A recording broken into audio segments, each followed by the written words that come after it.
এখন আমরা দেখব দ্বিতীয় ক্লাসের পরের যে পার্টগুলো রয়েছে। আমরা দ্বিতীয় ক্লাসের প্রথম অংশে আমরা ফিজিওলজি নিয়ে জেনেছি এবং আমরা আমাদের পরিপাকতন্ত্র, ওদিকে হচ্ছে রক্ত সংবহন তন্ত্রে আমরা হার্ট সম্পর্কে জেনেছি। এখন আমরা হচ্ছে দ্বিতীয় পার্টে গিয়ে আমরা রক্ত থেকে শুরু করব, আমরা কয়েকটা বিষয় নিয়ে আলোচনা করব।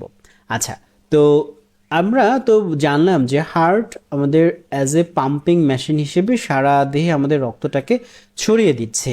সারা দেহ থেকে যখন রক্ত আসছে, হার্ট কি করতেছে, ওইটাকে ফুসফুসে নিচ্ছে।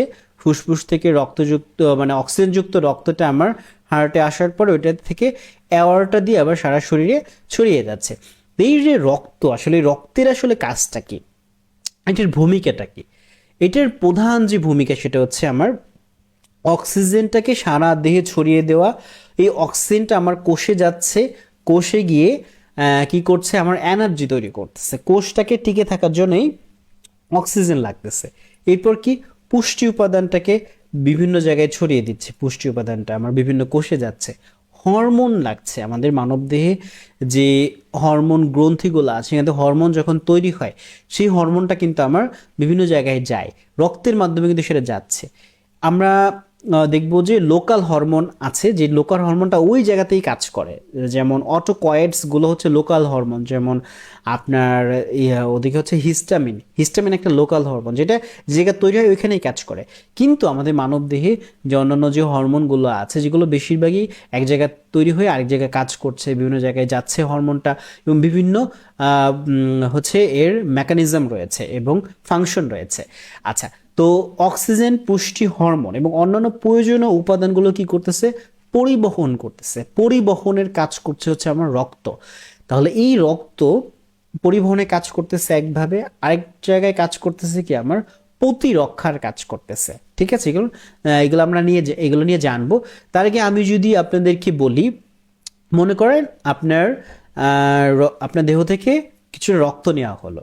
রক্ত নিয়ে এই রক্তকে কি করলো, অ্যানালাইসিস করে আমরা দেখতে পারি এখানে কি আছে। এইখানে 55% আছে হচ্ছে প্লাজমা বা রক্ত রস। এই 55% প্লাজমার মধ্যে কি কি থাকতেছে রক্তরসে? রক্তরসে থাকে পানি, প্রোটিন যেমন অ্যালবুমিন, গ্লোবিউলিন, ফাইব্রিনোজেন, এই প্রোটিনগুলো থাকছে। Glucose, amino acid, lipid, hormone, enzyme, এগুলো থাকছে। এই যে বললাম না যে আমাদের কোষ গঠনের জন্য দেখবেন কি লাগে, বায়োমলিকুল লাগে। এই যে সেই প্রোটিন, পানি, এদিকে হচ্ছে গ্লুকোজ, অ্যামিনো অ্যাসিড, লিপিড, এইগুলো হচ্ছে আমার বায়োমলিকুল। এইগুলো কোথায় থাকতেছে? এগুলো থাকতেছে আমার রক্ত রস বা প্লাজমাতে। এরপরে যদি আমি দেখি যে লাল একটা পার্ট, যে লাল পার্টটা হচ্ছে 44%, এটা হচ্ছে আমার রক্তের লোহিত রক্তকণিকা বা আরবিসি, রেড ব্লাড সেল। আর দেখবো আমরা হলুদ একটা পার্ট আছে, দেখবেন এটা কত, এটা হচ্ছে 1%, যেটাকে আমরা বলছি শ্বেত রক্তকণিকা। এরপরে কি আছে, এখানে আরো কম থাকে কি, প্লেটলেট। তো এই যে রক্তকোষ, আমরা পার্সেন্টেজটা দেখলাম যে কোন কতটুকু কত পার্সেন্ট থাকে। আচ্ছা, এখন আমরা যদি এই তিনটা দেখি, একটা হচ্ছে নাম দেখেন রেড ব্লাড সেল, এটা কি থাকে, হিমোগ্লোবিন থাকে যে কারণে লাল। আর এটা কি, আমার হোয়াইট ব্লাড সেল। আচ্ছা, এটা হচ্ছে প্লেটলেটস। আমরা একটু দেখার চেষ্টা করি যে এগুলো যদি আমি একটা বা এগুলো কি আমার প্রতিটা ব্লাড সেল, সবগুলো কি আমার কোষ, একটা কোষ একটা কোষ। এই দেখেন এখানে কয় ধরনের কোষ, 5 ধরনের কোষ। প্রতিটা হচ্ছে আমার কোষ, ব্লাড সেল। তা আমার রক্তনালী থেকে যদি আমি এটাকে জুম করে দেখি, এখানে 3 ধরনের কি থাকতে পারে, কোষ থাকতে পারে। একটা প্লেটলেটস, যেটার কাজ কি, যেটার কাজ হচ্ছে আমার রক্তটাকে জমাট বাঁধানো। ঠিক আছে, আচ্ছা, যাকে আমরা বলি থ্রোম্বোসাইটস বলতে পারি। রেড ব্লাড সেল ইরাইথ্রোসাইট বলতে পারি এটাকে। ঠিক আছে, আর এখানে হোয়াইট ব্লাড সেল, এইটার দেখেন কয়েকটা ধরন আছে। একটা basophil, neutrophil, eosinophil, monocyte, lymphocyte.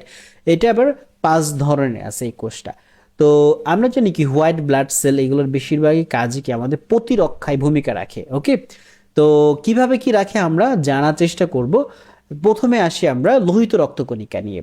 লোহিত রক্তকণিকা হিমোগ্লোবিনের মাধ্যমে ফুসফুস থেকে কি করতেছে, সারা শরীরে আমার অক্সিজেনটাকে পরিবহন করতেছে। কার্বন ডাইঅক্সাইডকে ফুসফুসে ফিরিয়ে আনতেছে। এবং এটার আয়ু কতদিন দেখেন, এটা আয়ু হচ্ছে 120 দিন। এটা ভালো মতো মনে রাখবেন, 120 দিন এটার আয়ু। আচ্ছা, এই শ্বেত রক্তকণিকার কাজ কি?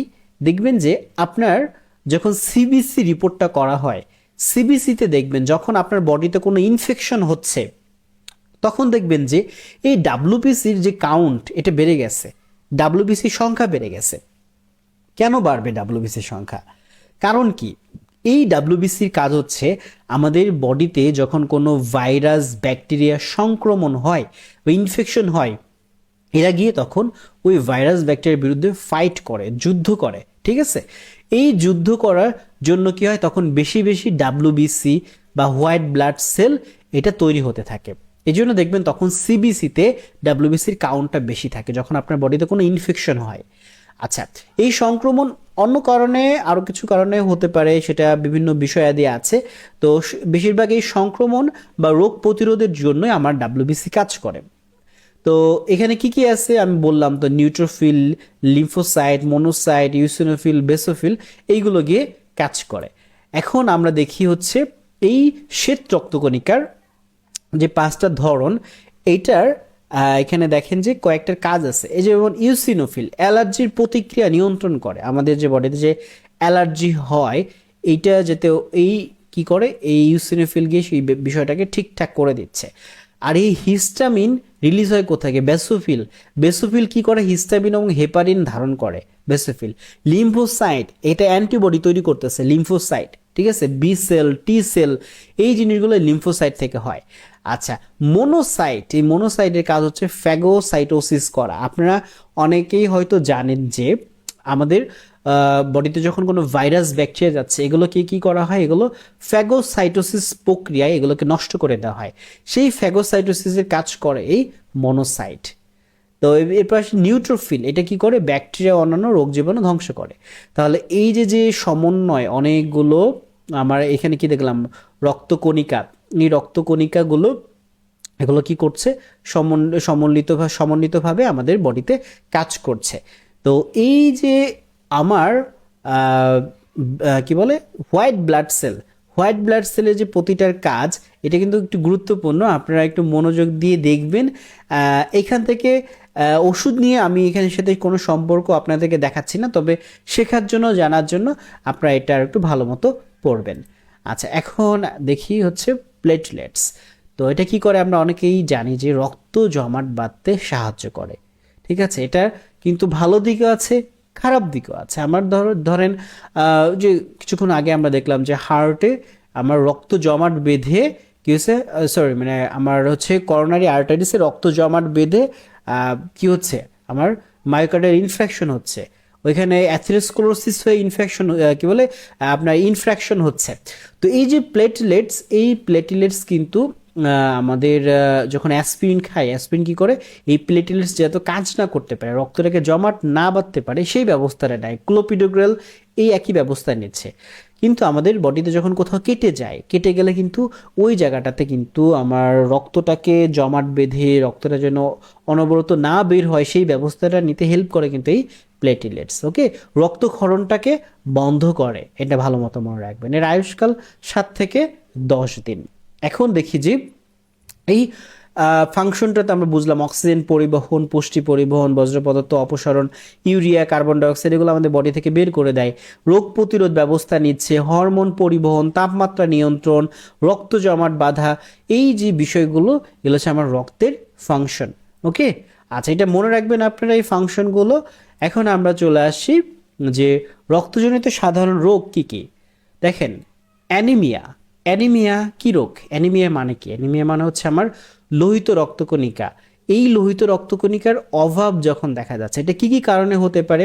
একটা হয়তো আয়রন ঘটিত অ্যানিমিয়া হতে পারে, ভিটামিন B12 বা ফোলেট ঘটিত অ্যানিমিয়া হতে পারে, হেমোলাইটিক সিকল সেল অ্যানিমিয়া হতে পারে।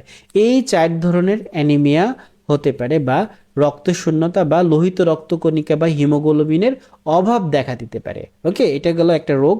লিউকোমিয়া, লিউকোমিয়ার নাম তো আপনারা অনেকেই শুনেছেন যে কি হয়, এটা হচ্ছে এক ধরনের ক্যান্সার, শ্বেত রক্তকণিকায় এই ক্যান্সারটা হয়, ঠিক আছে? এই লিউকোমিয়া তে দেখবেন যে আমাদের গত ব্যাচের হচ্ছে একজন শিক্ষার্থী রয়েছে, ষষ্ঠ ব্যাচের, ওনার এই লিউকোমিয়া হয়েছে। তো উনি আমার সাথে শেয়ার করলো যে আমি আপনাদের কোর্সে জয়েন করেছি, জাস্ট আমাকে অনেক হসপিটালে যেতে হয়েছে, অনেক ওষুধ খেতে হয়েছে, আমি জাস্ট নিজের জন্য, নিজের জ্ঞানের জন্য আমি আপনাদের কোর্সে জয়েন করেছি। তো শ্বেত রক্তকণিকা যখন কোষগুলো দেখা যায় যে আমরা কি জানি ক্যান্সার মানে কি, ক্যান্সার মানে হচ্ছে এখানে অনেক কোষ তৈরি হবে কিন্তু ওই কোষগুলোর কোনো ফাংশন থাকবে না, কোষের যে কোষগুলো যে নির্দিষ্ট কাজ করবে সেই কাজ করার কোনো ক্যাপাবিলিটি তার থাকবে না, ঠিক আছে। এই ক্যান্সার কোষগুলো দেখা যায় শ্বেত রক্তকণিকার গুলো তৈরি হচ্ছে কিন্তু ওই শ্বেত রক্তকণিকার কোষগুলোর কোনো ফাংশন নেই, না থাকার কারণে তখন ওটাকে আমরা কি বলতেছি, লিউকোমিয়া বা ক্যান্সার। এই ক্যান্সারে কি হয়, ক্যান্সারে হচ্ছে আপনার অনেক কোষ তৈরি হয়। কোষ আমরা জানি কি আমাদের বডিতে কিন্তু কোষ তৈরি হচ্ছে, কিন্তু এটা কি নিয়ন্ত্রিতভাবে কোষ তৈরি হচ্ছে, নিয়ন্ত্রিত কোষ তৈরি হচ্ছে আমাদের বডিতে। আর ক্যান্সার হচ্ছে একটা আনকন্ট্রোলড সেল ডিভিশন, কোষ বিভাজন হবে কিন্তু সেটা আনকন্ট্রোলড হবে, ওইটার কোনো কন্ট্রোল হবে না, সংখ্যা বেড়েই যাবে। এবং ক্যান্সার কোষ কী করে, নিজস্ব কিছু ক্যাপাবিলিটিস তারা তৈরি করে নেয়, তারা কিছু রক্তনালী তৈরি করে নেয় নিজেদের হচ্ছে পুষ্টি সরবরাহের জন্য, কিন্তু তাদের দিয়ে আমাদের বডির ভালো কোনো কাজ হয় না। তারা কি করে দেখেন, শ্বেত রক্তকণিকার সংখ্যা যতটুকু হলে আমাদের বডির জন্য ভালো, কিন্তু যখন অনেকগুলো শ্বেত রক্তকণিকা তৈরি হয়ে যাবে তখন কিন্তু আমার রক্ত নালী দিয়ে যখন এই শ্বেত রক্তকণিকাগুলো যাচ্ছে সেখানে কিন্তু আমার ফাংশনটা ঠিক মতো হবে না, বাধাগ্রস্ত হবে। তো এই কারণে হচ্ছে লিউকোমিয়াতে এই ট্রিটমেন্টে কি হবে, ট্রিটমেন্টে অবশ্যই এই শ্বেত রক্তকণিকা সংখ্যা যাতে কমিয়ে আনা যায় সেই ব্যবস্থাটা কিন্তু চিকিৎসাটাতে হয়ে থাকে। আচ্ছা, এর পাশে থ্যালাসেমিয়া, থ্যালাসেমিয়া আপনারা জানেন যে হিমোগ্লোবিন উৎপাদনে, হিমোগ্লোবিন তৈরিতে ত্রুটি দেখা যায়। থ্যালাসেমিয়া রোগীদের কিন্তু দেখা যায় কয়েক মাস পর পরে কিন্তু রক্ত দিতে হচ্ছে। আচ্ছা, হিমোফিলিয়া, হিমোফিলিয়া হচ্ছে আমরা কি জানি, আপনার ধরেন কোথাও একটা কেটে গেছে, কেটে গেলে কিন্তু ওই জায়গাটাতে রক্তক্ষরণটা বন্ধ হয়, তাই না? কিন্তু হিমোফিলিয়া যাদের আছে তাদের রক্তরসে ক্লটিং ফ্যাক্টর, ক্লটিং মানে কি, ক্লট মানে হচ্ছে জমাট বাঁধা। তো আমাদের বডিতে কিছু ক্লটিং ফ্যাক্টর আছে যেগুলো রক্ত জমাট বাঁধতে হেল্প করে। এখন হিমোফিলিয়া রোগীদের এই রক্তরসে ক্লটিং ফ্যাক্টরের অভাব দেখা যায়, অভাব দেখার কারণে তখন রক্তটা জমাট বাঁধতে পারে না। আচ্ছা, এরপর হচ্ছে থ্রোম্বোসাইটোপেনিয়া, এর ক্ষেত্রে প্লেটিলেটের সংখ্যা কমে যায়, মাল্টিপল মায়োলোমা, প্লাজমা কোষের ক্যান্সার হয়। এগুলো গেল হচ্ছে আমাদের রক্তজনিত সাধারণ রোগ। ওকে, এখন আমরা চলে আসি আমাদের রক্তনালী নিয়ে কিছু কথাবার্তায়। ওকে, এই রক্তনালী কয়েক ধরনের হয়, আমরা একবার দেখি। প্রথমত এটাকে আমরা তিন ভাগে ভাগ করছি, ঠিক আছে। প্রধান তিন ধরনের রক্তনালী, একটা হচ্ছে ধমনী বা যাকে ইংলিশে বলছে হচ্ছে আর্টারিস, আর্টারিস, শিরা বা ভেইন, ক্যাপিলারিস। তো এটা একটু খেয়াল করেন, ধমনী কি করছে সবসময়, অক্সিজেন যুক্ত রক্ত বহন করে, ঠিক আছে, শুধুমাত্র আমাদের পালমোনারি ধমনী বাদে, ঠিক আছে।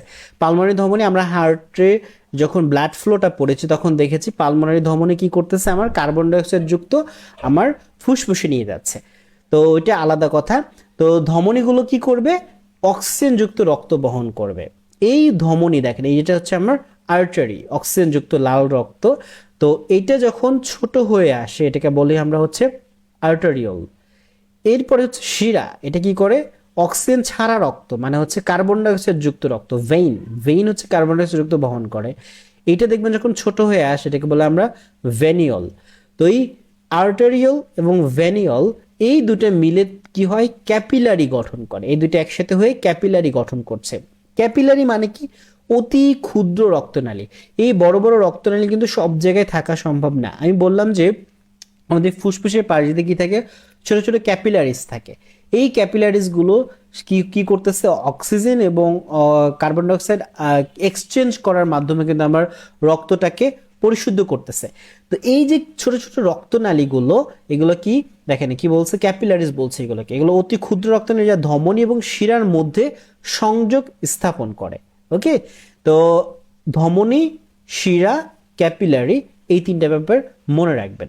আচ্ছা, এখন আমরা দেখি হচ্ছে এই জায়গাটাতে রক্তনালীর সাথে সম্পর্কযুক্ত কিছু রোগ আছে। অ্যাথেরোস্ক্লেরোসিস। অ্যাথেরোস্ক্লেরোসিস কি? ধমনীতে যখন, এই যে ধমনী, এটা কোথায় হচ্ছে? ধমনীতে যখন চর্বি, কোলেস্ট্রল, ক্যালসিয়াম, অন্যান্য পদার্থ জমে প্লাক তৈরি করতেছে, এটাকে আমরা বলতেছি হচ্ছে অ্যাথেরোস্ক্লেরোসিস। এর ফলে কি হয়? ধমনীর সংকোচন হয়। এই যে যে অ্যাথেরোস্ক্লেরোসিস হয়, এটার ফলে দেখেন কি কি ঘটনা ঘটতে পারে।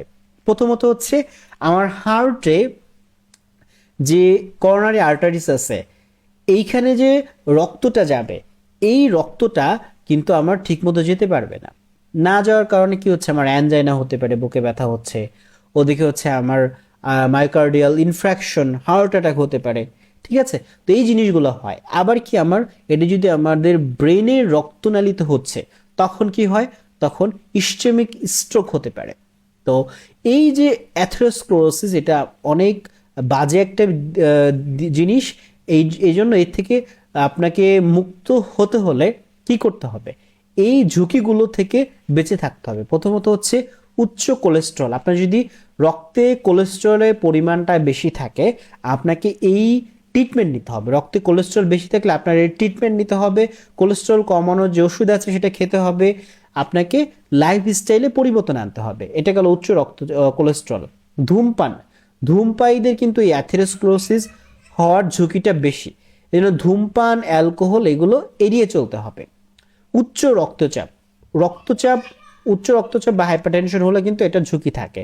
ডায়াবেটিস হলে ঝুঁকি থাকে। ডায়াবেটিস হলে কি হচ্ছে? রক্তে গ্লুকোজের পরিমাণটা বেড়ে যাচ্ছে। রক্তে গ্লুকোজের পরিমাণটা বেড়ে গেলে তখন কিন্তু আমরা রক্তনালীতে কিন্তু একটা বাজে ইফেক্ট পড়ছে, যেটা আমরা ডায়াবেটিক কমপ্লিকেশনে গিয়ে আমরা সামনে পড়বো ইনশাল্লাহ। এরপর হচ্ছে ওবেসিটি বা ওজন বেড়ে যাওয়া, অনিয়মিত জীবনযাপন, এগুলো অন্যতম একটা কারণ হচ্ছে এই অ্যাথেরোস্ক্লেরোসিস। ঠিক আছে, এগুলোর ফলে আপনার এই অ্যাথেরোস্ক্লেরোসিস ঘটতে পারে। এই জন্য চিকিৎসা কি করতে হবে? আপনাকে খাদ্যাভ্যাসটাকে নিয়ন্ত্রণে নিয়ে আসতে হবে। কম চর্বিযুক্ত খাবার খেতে হবে, ব্যায়াম করতে হবে, প্রতিদিন অন্তত 30 মিনিট করে হাঁটাচলা করতে হবে। সেডেন্টারি লাইফ কাটানো যাবে না। সেডেন্টারি লাইফ শুয়ে বসে কাটানো যাবে না। কাটালে কিন্তু দেখা যায় আপনার এই প্রবলেমগুলো বাড়তে পারে। বা অনেকে আমরা দেখা যায় অফিসে বসে সারাদিন একই জায়গায় বসে কাজ করছি, অনেক প্রেশার নিচ্ছি, অনেক টেনশন করছি। আমাদের উচিত হবে কি? নিয়মিত হাঁটাহাঁটি করা। ঠিক আছে, আপনি ধরেন সারাদিন অফিসে বসেছিলেন, আপনি দরকার হয় আপনি লিফটে না চড়ে আপনি সিঁড়ি দিয়ে আপনি আপনার বাসায় যান, 5তলা বা 6তলায় যান। বা আপনি ধরেন আপনার একটু হয়তো গাড়িটা একটু দূরে, রিক্সা না নিয়ে আপনি একটু হেঁটে যান। তো এইভাবে কিন্তু আপনার হাঁটার ব্যাপারটাকে আপনি নিয়ন্ত্রণে নিয়ে আসতে পারেন। এরপরে হচ্ছে ব্যায়াম। ব্যায়াম যতটা সম্ভব করলেন। এরপর হচ্ছে এই যদি আপনার কোলেস্ট্রল লেভেলটা এইচডিএল এবং এলডিএল এই দুটো যদি ডিসব্যালেন্স অবস্থায় থাকে, ঠিক আছে, তখন আপনাকে কি করতে? স্ট্যাটিন জাতীয় ওষুধ ডক্টরের পরামর্শে, অবশ্যই ডক্টরের পরামর্শে ব্যবহার করতে হবে। আচ্ছা, আবার গুরুতর অবস্থা যদি হয় তখন কিন্তু আবার অ্যানজিওপ্লাস্টি বা বাইপাস সার্জারি হয় যদি গুরুতর অবস্থা হয়ে থাকে। এখন আমরা দেখি হচ্ছে হাইপার টেনশন কি। হাইপার টেনশন বা যাকে আমরা বলি কি উচ্চ রক্তচাপ। আমার রক্তনালীতে যখন স্বাভাবিকের চেয়ে বেশি চাপ পড়ছে, এখানে দেখেন আমাদের যখন হার্ট থেকে রক্তটা পাম্প হয়ে সারা দেহে ছড়িয়ে যায়, ওইটাকে আমরা বলি, তখন যে রক্তনালীতে যে প্রেশারটা পড়ে তাকে বলা হয় সিস্টোলিক প্রেশার। আবার আমার সারা দেহে যখন মানে সারা দেহ থেকে যখন আমার রক্তটা হার্টে প্রবেশ করতেছে, ওইটাকে আমরা বলি হচ্ছে ডায়াস্টোলিক প্রেশার। তো এই সিস্টোলিক প্রেশার আর ডায়াস্টোলিক প্রেশারের একটা রেশিও আছে। সিস্টোলিক প্রেশার 120, ডায়াস্টোলিক প্রেশার 80 পারদ চাপ। তো এটা যদি আপনার হয়, এটাকে আমরা বলতেছি, এই রেশিওটাকে বলতেছি নর্মাল রেশিও। কিন্তু এই সিস্টোলিক প্রেশারটা যদি বেড়ে যায়, ডায়াস্টোলিক প্রেশারও যদি বেড়ে যায়, তখন ওইটাকে আমরা বলতেছি হাইপার টেনশন। ওকে, আচ্ছা, এখন আমরা দেখি আমাদের এই উচ্চ রক্তচাপে কি হচ্ছে। দেখেন, এটা স্বাভাবিক হেলদি রক্তনালীটা প্রসারিত, আর এটা হচ্ছে রক্তনালীটা সংকুচিত। ওকে, আচ্ছা, তো এভাবে হচ্ছে আমার উচ্চ রক্তচাপের ব্যাপারটা বুঝলাম। এখন এই উচ্চ রক্তচাপে দেখবেন যে অনেক ধরনের ওষুধ ব্যবহৃত হয়, যে ওষুধগুলো সম্পর্কে আমরা ইনশাআল্লাহ সামনে যখন থেরাপিউটিক ক্লাস অফ মেডিসিন নিয়ে জানবো তখন পড়ার চেষ্টা করব। ওকে, এখন আমরা জানবো পরের তন্ত্র, যা হচ্ছে স্নায়ুতন্ত্র আমরা একটু খুব সংক্ষেপে জানার চেষ্টা করব। এখানে ওষুধ নিয়ে যে বিষয়গুলো আছে আমরা খুব একটা এখানে পড়বো না, তবুও আমরা এটাকে একটু দেখার চেষ্টা করি।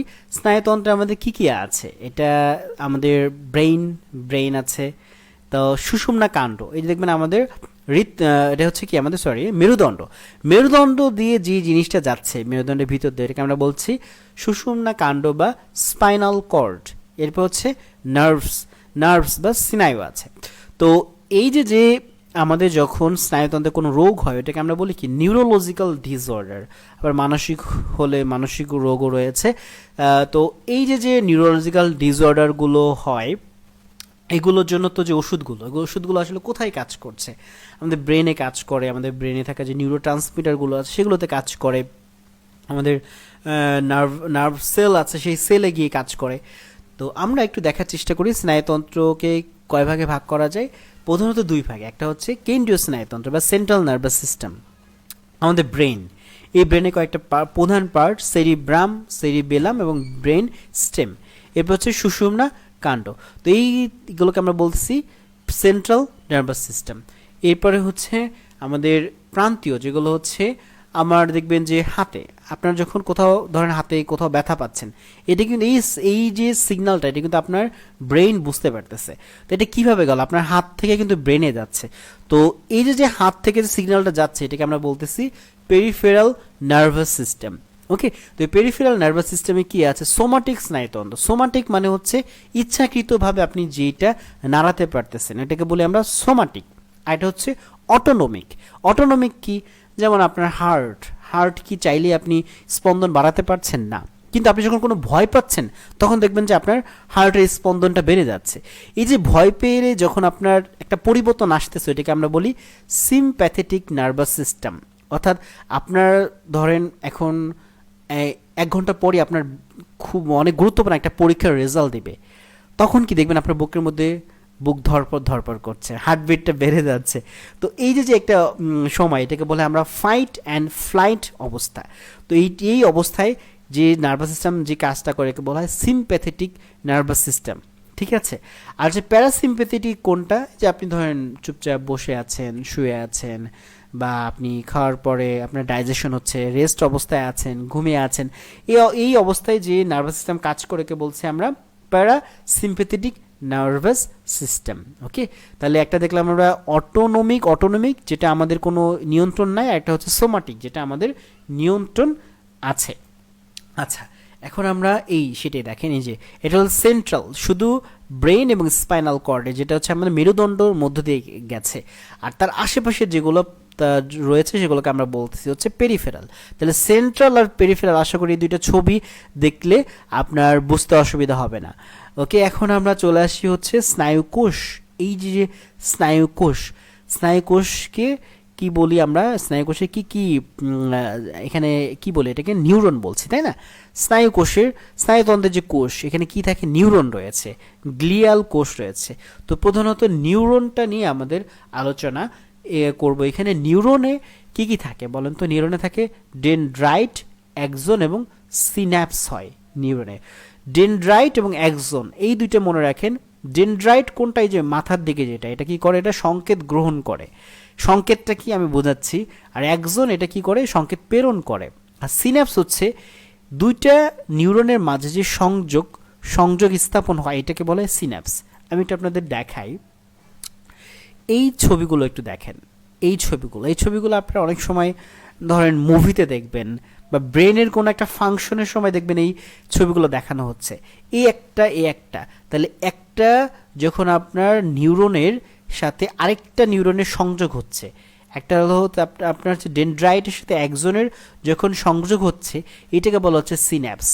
এইখানে একটা ভিডিও আছে, আমি একটু দেখি, প্লে করার চেষ্টা করি। দেখেন, ভিডিওটা প্লে করলে দেখতে পাচ্ছেন এই একটা নিউরন, এই নিউরনে অ্যাক্সন আর আরেকটা নিউরনের ডেনড্রন, এই দুইটার মাঝে কি হচ্ছে, আপনার সংযোগ স্থাপন হচ্ছে। এর ফলে কি হচ্ছে দেখেন, এর দুইটার মাঝখানে কিছু উপাদান আদান প্রদান হচ্ছে। এইগুলোকে বলা হয় নিউরো ট্রান্সমিটার। এই যে ক্যামিক্যালগুলোকে আমরা বলছি নিউরো ট্রান্সমিটার। আচ্ছা, তাহলে এখানে যদি আমরা আসি তাহলে স্নায়ুতন্ত্রের কোষ নিউরন, এই নিউরনের কাজ কি, দুটি ডেনড্রাইট থাকতেছে, একজন থাকতেছে যেটা দুটি নিউরনের মধ্যে সংযোগ স্থাপন করতেছে, এবং এই যে আমি আমার সারা দেহের প্রতিটা জিনিস আদান প্রদান হচ্ছে আমার ব্রেনের সাথে, এই কাজটা করছে হচ্ছে আমার এই নিউরন কোষটা, বুঝতে পারছেন। আর গ্লিয়াল কোষ কি, এটা হচ্ছে আমার নিউরনগুলোকে সহায়তা করে, এটা সুরক্ষা প্রদান করে। আচ্ছা, এখন আমরা দেখি, দেখেন এই যে এই ছবিটা দেখেন, এই হচ্ছে একটা নিউরন, এই হচ্ছে একটা নিউরন, দেখেন ডেনড্রাইটসের সাথে আমার হচ্ছে এখানে কি এক্সন, এইটার সাথে কি হয়েছে আপনার মিলিত হয়েছে, এইভাবে আমাদের সারা দেহ জুড়ে এগুলো বিস্তৃত, বুঝতে পারছেন, একটার সাথে আরেকটা এইভাবেই। দেখেন এই ছবিটা, দেখেন এই ছবিটা খেয়াল করেছেন। তো এইভাবে হচ্ছে আমাদের নার্ভাস সিস্টেমটা গঠিত। নিউরোট্রান্সমিটার কি যদি বলি, নিউরোট্রান্সমিটার এক ধরনের এন্ডোজেনাস কেমিক্যাল, যেই কেমিক্যালটা আমার কি করতেছে, কমিউনিকেট করতেছে আমাদের সারা বডির সাথে, বুঝতে পারছেন। অর্থাৎ নিউরোট্রান্সমিটার একটা রাসায়নিক সংকেত যা স্নায়ুকোষ থেকে অন্য স্নায়ুকোষে পেশি বা গ্রন্থির মাধ্যমে সংকেত প্রেরণ করে। এই যে আমরা চিন্তা করছি, আমাদের ঘুম, চলাফেরা, ক্ষুধা, ব্যথার অনুভূতি, সবগুলো আমার নিউরোট্রান্সমিটার দ্বারা নিয়ন্ত্রিত। আমার কি হচ্ছে, আমরা এই অনুভূতিটা বুঝতে পারছি, ঠিক আছে, এইটার মধ্যে কি করতেছে, যোগাযোগ স্থাপন করছে। আচ্ছা, এরপরে আমরা দেখি যে এই যে এই ব্যাপারটাই বলা হলো।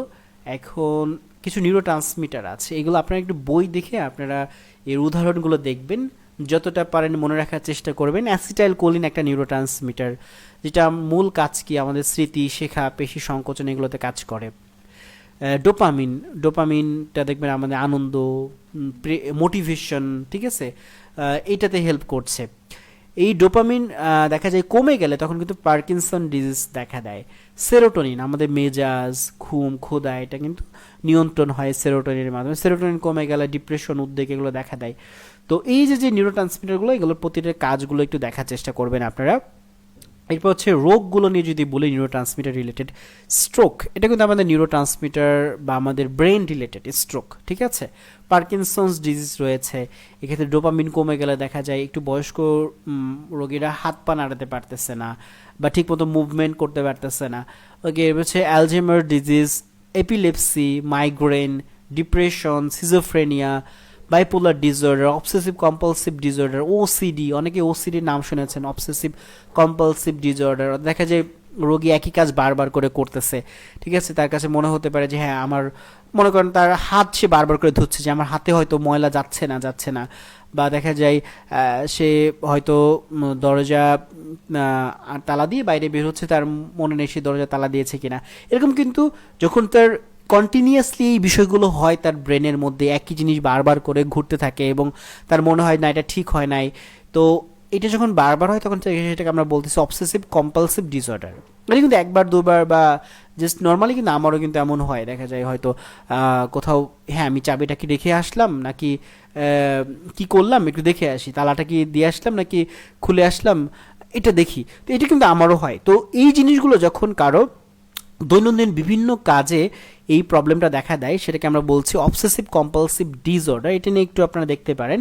তো এই রোগগুলো মূলত আমাদের স্নায়ুতন্ত্রের সাথে সম্পর্কযুক্ত। স্ট্রোক নিয়ে একটু আপনারা একটু দেখেন, স্ট্রোকে কি হয় আমি বলেছি যে স্ট্রোক দুই রকমের হয়, আমি তখন ওই যে বললাম, একটা হচ্ছে ইসচেমিক স্ট্রোক আর একটা হচ্ছে হেমোরেজিক স্ট্রোক, এবং আরেকটা সিস্টেম, আরেকটা কি বলে স্ট্রোকের ধরন আছে, তাকে বলছে যে ট্রানজিয়েন্ট ইসচেমিক স্ট্রোক। আমি সংক্ষেপে যদি বলি যে ইসচেমিক স্ট্রোক হচ্ছে আমার রক্তটা যখন জমাট বেঁধে গেছে, রক্তনালীতে যখন রক্ত জমাট বেঁধে গেছে বা ব্লকেজ দেখা গেছে, তখন যখন আমার মস্তিষ্কে রক্ত সরবরাহটা বন্ধ হয়ে যায়, তখন এটাকে আমরা বলি ইসচেমিক স্ট্রোক। আর হেমোরেজিক স্ট্রোক মস্তিষ্কে রক্তনালী ফেটে যখন রক্তক্ষরণ হয়। আর ট্রানজিয়েন্ট ইসচেমিক স্ট্রোক, এই ইসচেমিক স্ট্রোকের একটা ধরন হচ্ছে ট্রানজিয়েন্ট ইসচেমিক স্ট্রোক, অর্থাৎ যখন অল্প সময়ের জন্য রক্ত চলাচল বন্ধ হয়ে যায় কিন্তু কিছুক্ষণ পরে আস্তে ঠিক হয়ে যায়। এই ট্রানজিয়েন্ট ইসচেমিক অ্যাটাক বা টিআইএ, এটা হচ্ছে আমার স্ট্রোকের একটা পূর্বাভাস, যে আপনাকে পূর্বাভাস দিতে পারে হ্যাঁ আপনার স্ট্রোক হওয়ার ঝুঁকিটা রয়েছে। কারণ যখন এই টিআইএ হয়, পরবর্তীতে তাকে একটা ব্যবস্থা নিতে হবে এবং ট্রিটমেন্টটা নিতে হবে, ঠিক আছে। আচ্ছা, এরপরে আমরা বুঝলাম তো এই জিনিসটাই বলেছে, মস্তিষ্কে ধমনীতে ব্লক হতে পারে অথবা রক্তনালীটা রাপচার হতে পারে। ওকে, তো এই জিনিসগুলো খুব একটা আপনাদের ওইভাবে দেখার দরকার নেই, শুধু এইটা মনে রাখেন স্ট্রোকের কিছু সংকেত রয়েছে যেগুলো আমরা বি ফাস্ট দিয়ে মনে রাখবো। একটা হচ্ছে ব্যালেন্স লস হবে, দেখা যায় রোগী হঠাৎ করে পড়ে গেল, এমন হতে পারে যার স্ট্রোক হয়েছে। আইসাইট চেঞ্জ, রোগীর চোখে দেখা যায় ঝাপসা দেখছে, চোখে ঠিকমতো দেখছে না, মুখটা একদিকে বাঁকা হয়ে যেতে পারে, তার হাতটা নাড়াতে পারছে না, তার দেখা যায় কথা বলতে সমস্যা হচ্ছে। ঠিক আছে, তো এই যে যে বিষয়টা এটা মনে রাখবেন বি ফাস্ট দিয়ে। বি দিয়ে বুঝতে পারছেন ব্যালেন্স লস, আইসাইট চেঞ্জ হচ্ছে। আর ফার্স্টে টি দিয়ে কি হচ্ছে, ইমার্জেন্সি আপনাকে কল করে অ্যাম্বুলেন্স খবর দিতে হবে এবং দ্রুত রোগীকে হসপিটালে নেওয়ার ব্যবস্থা করতে হবে। ঠিক আছে, তো এটা হচ্ছে আমাদের স্ট্রোকে কি করতে হবে এবং সতর্কীকরণ চিহ্ন। তো কিছু বিষয় দিয়ে থাকে, এগুলো নিয়ে এটা না বললেও হবে। তো এটা মনে রাখবেন, স্ট্রোক থেকে আমাদের বাঁচার উপায় কি, আমাদের ধূমপান ছাড়তে হবে, অ্যালকোহল কেউ গ্রহণ করে থাকলে সেটা বাদ দিতে হবে, ওজন নিয়ন্ত্রণ করতে হবে, ডায়াবেটিস নিয়ন্ত্রণ করতে হবে, উচ্চ রক্তচাপ নিয়ন্ত্রণ করতে হবে এবং নিয়মিত একটু বয়স বাড়লে নিয়মিত চেক আপ করতে হবে। ওকে, তো আশা করি এই বিষয়গুলো বুঝতে পেরেছেন এবং সবার সুস্থতা কামনা করি। আজকের দ্বিতীয় ক্লাসটা এখানে শেষ করছি, ইনশাআল্লাহ কথা হবে আমাদের পরবর্তী ক্লাসে।